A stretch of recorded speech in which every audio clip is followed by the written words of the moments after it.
E não é que a bomba relógio do RBRP realmente explodiu? Bem, na verdade, esse vídeo aqui é uma continuação desse outro vídeo, quando a gente fala que esse fundo imobiliário era uma bomba relógio, e agora a gente vai fazer uma breve atualização sobre o que está acontecendo com ele. Mas você está no canal Aportando Conhecimento, e esse é o vídeo de hoje. Mas fazendo primeiro de tudo um breve histórico desse fundo imobiliário, e é muito importante entender o que aconteceu no passado, para entender o que vai acontecer no futuro do RBRP. Ele foi um fundo imobiliário criado lá em 2015, e ele é gerido por uma gestora chamada RBR, que é uma gestora relativamente muito conhecida no Brasil, mas não tanto na parte de fundos imobiliários. E ele tem uma estratégia muito interessante, uma pena que acabou dando errado. Basicamente, ele pretendia investir boa parte dos recursos desse fundo imobiliário em ativos core, ou seja, em imóveis mesmo, e ficar usufruindo da renda desses imóveis. Ou seja, ele compra um imóvel, ele aluga esse imóvel, ele pega o aluguel e distribui como rendimento. Mas uma parte desse fundo imobiliário era por uma questão tática, ou seja, a gestão ela compraria outros fundos imobiliários listados que, na opinião dela, estivessem muito baratos e venderia depois quando eles subissem de preço.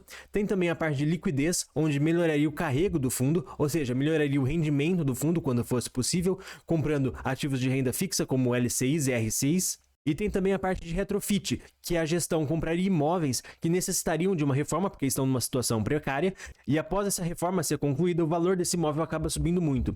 Então aqui a gente pode olhar qual que seria a alocação preferencial de cada uma dessas classes. Então, por exemplo, em ativos core, ela pretendia ter de 70% a 100% de todo o dinheiro do fundo imobiliário, de atáticos de 0 a 30%, de liquidez de 0 a 20%, de desenvolvimento de 0 a 30%, e essa barrinha cinza aqui é quanto realmente eles têm. Você pode ver que 90% do fundo imobiliário atualmente é de ativos core, e os outros 10% fica dividido em tático, liquidez e desenvolvimento. Vale aqui só destacar que esse fundo imobiliário em específico, ele sempre comprou e vendeu pequenas participações de imóveis em lajes corporativas. Como assim? Basicamente ele comprava 2 andares de um prédio no máximo, mas nunca comprava o prédio inteiro. E depois ele conseguia vender esses 2 andares com mais facilidade. E essa sempre foi o jeito que o fundo imobiliário fez para gerar mais valor para o investidor. E na verdade isso muda muito quando ele compra o River One. Basicamente, lá em 2020, o RBRP faz uma emissão, começa que acontece tudo fechado, começa a dar aquele tudo problema, ele se perde completamente no meio dessa emissão sobre o que fazer com o dinheiro. Na época, a Selic estava em 2%, ou seja, deixar esse dinheiro na renda fixa estava sendo muito ruim para o investidor. E meses depois que ele fez essa emissão, lá em outubro de 2020, o RBRP ele compra o imóvel inteiro, algo muito diferente do que ele vinha fazendo. Esse imóvel inteiro é o River One, que é um prédio de lajes corporativas, e ele representa 41% do patrimônio do fundo. Ou seja, de todo o dinheiro do fundo, o River One é 41%. E o River One ele foi comprado com uma RMG de 2 anos, que termina agora em outubro de 2022. Só que agora é muito importante explicar um pouco melhor sobre o que é uma renda mínima garantida, o que é uma RMG. Basicamente, quando você compra um imóvel, você tem a opção de comprar junto com essa RMG. Basicamente, o fundo paga mais para ter essa RMG e, na verdade, é o vendedor do imóvel e ele paga um valor mensalmente para o fundo caso o imóvel esteja vago ou caso o imóvel não tenha uma renda mínima. Ou seja, a partir de certo valor, ele garante que o imóvel vai gerar de renda. E isso era muito necessário lá no começo dos fundos imobiliários, quando a gente tinha fundos muito pequenos, porque se você comprasse um imóvel que representasse 40% do fundo sem uma RMG, isso impactaria muito os rendimentos. Atualmente, a necessidade de uma RMG vem caindo bastante com o tempo, mas atualmente ela ainda vem sendo muito utilizada, porque isso permite que a gestão compre imóveis que estejam vagos, sem que isso impacte diretamente o resultado, pelo menos não no curto prazo.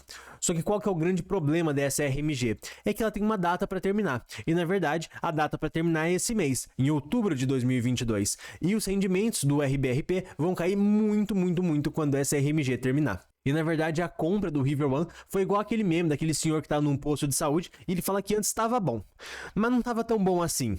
Antes estava meio ruim, mas agora parece que piorou. É exatamente o que aconteceu com o River One.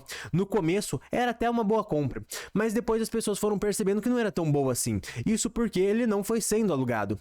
A gestão está há mais de 2 anos tentando alugar esse imóvel, só conseguiu alugar 6% de todo o prédio, e isso é um grande problema. E na verdade, o grande problema do River One é a localização que ele está. Ele não está numa região muito nobre da cidade e uma região muito propícia para lajes e escritórios. Geralmente, a maior parte das lajes fica lá na Faria Lima, fica na Paulista, fica na parte de Pinheiros. Ele fica do outro lado do rio de Pinheiros. Isso faz com que seja uma área que seja muito pouco procurada por empresas que querem montar os seus escritórios ali.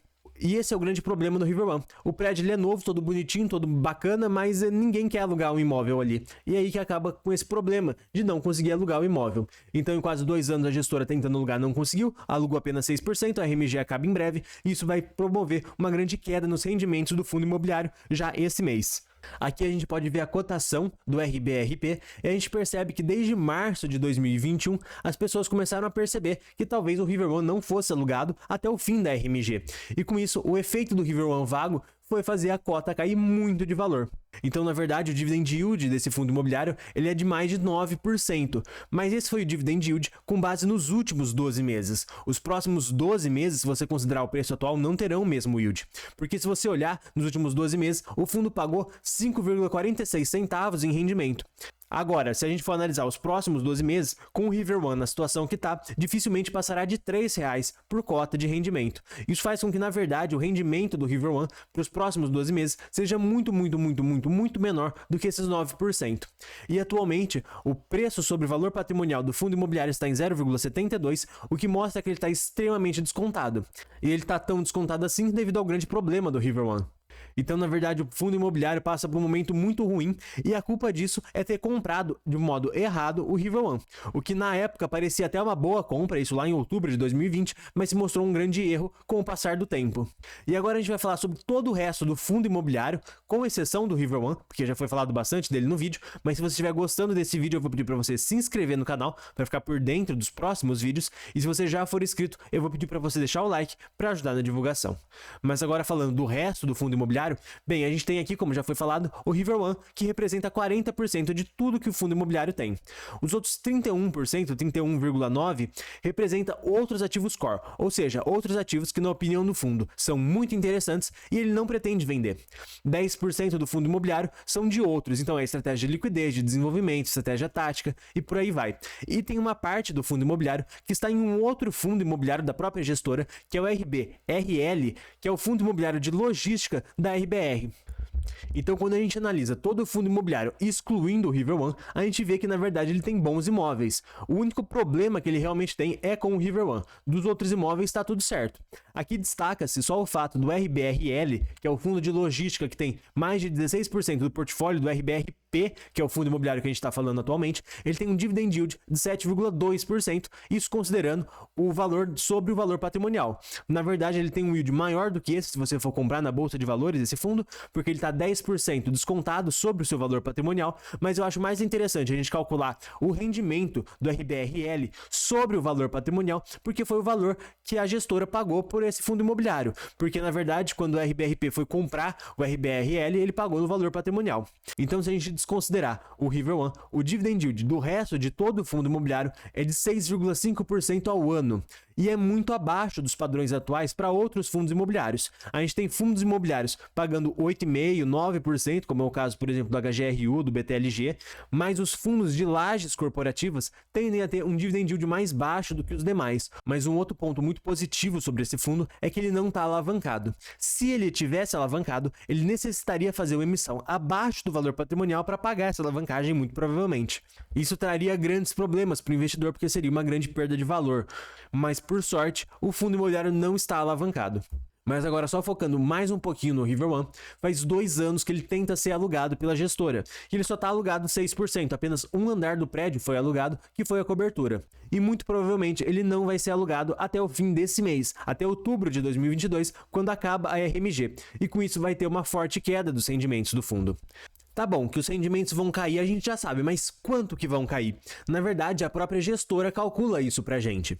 A RMG do River One acaba no meio de outubro, então ela ainda impacta um pouquinho o resultado de outubro. Atualmente, o fundo paga 45 centavos ao mês e já no mês de outubro ele vai passar a pagar apenas 28. Já no mês de novembro, quando 100% da RMG já acabou, ele vai passar a pagar apenas 24 centavos. Lembrando que ele pagava normalmente 45. E agora a própria gestora faz ainda algumas projeções sobre quantos % do River One precisa ser alugado para aumentar esse rendimento. Se na verdade 50% do River One for alugado e a sua taxa de vacância for só de 50%, o rendimento subiria dos 24 centavos para 34 centavos. Agora, se 20% do River One estiver vago e 80% locado, o rendimento já subiria para 41 centavos. Então a gente percebe que mesmo num cenário muito bom, com só 20% de vacância do River One, o rendimento ainda cairia no longo prazo, o que mostra um grande problema para esse fundo imobiliário. Mas isso daqui que a gente está falando do rendimento subir, a gente está falando só no longo prazo. Por agora, o rendimento básico que o investidor tem que ter na cabeça, como o novo rendimento do RBRP, é os 24 centavos. Isso representa uma queda de 46% em relação aos 45 centavos que o fundo vinha pagando, e um dividend yield de 3% sobre o valor que ele vem sendo negociado atualmente. Então, o que deve acontecer com esse fundo imobiliário a partir de outubro? E agora eu vou dar a minha opinião. Na minha opinião, o River One vai ficar vago ainda por mais alguns anos. É um prédio novo, é um prédio moderno, mas numa área bem ruim. E isso vai dificultar muito a alocação desse imóvel. O valor da cota, na minha opinião, não deve cair muito em outubro, porque todo mundo sabe já desse problema que o River One tem, todo mundo sabe do problema do fundo e sabe que vai cair muitos rendimentos, inclusive a gente já sabe até para quanto que vai cair os rendimentos. Então eu acredito que não caia em outubro o valor da cota, ou pelo menos não caia muito, nada muito maior do que 10% eu acredito. E com o tempo, conforme os investidores foram cansando e perdendo as esperanças sobre o River One, a cota vai caindo mais com o tempo, porque obviamente você pode comprar o RBRP agora receber 3% de dividendos, ou você pode comprar algum outro fundo imobiliário e receber 8,5%, 9%. Então, na verdade, os investidores vão perdendo a esperança com o tempo e a cota vai caindo. E esse vídeo vai chegando por aqui, e se você gostar, eu vou estar deixando um outro vídeo sobre alavancagem de fundos imobiliários, um vídeo bem interessante, e se você já for inscrito do canal, eu vou pedir para você deixar o like para ajudar na divulgação. Gente, muito obrigado a todos e até o próximo vídeo.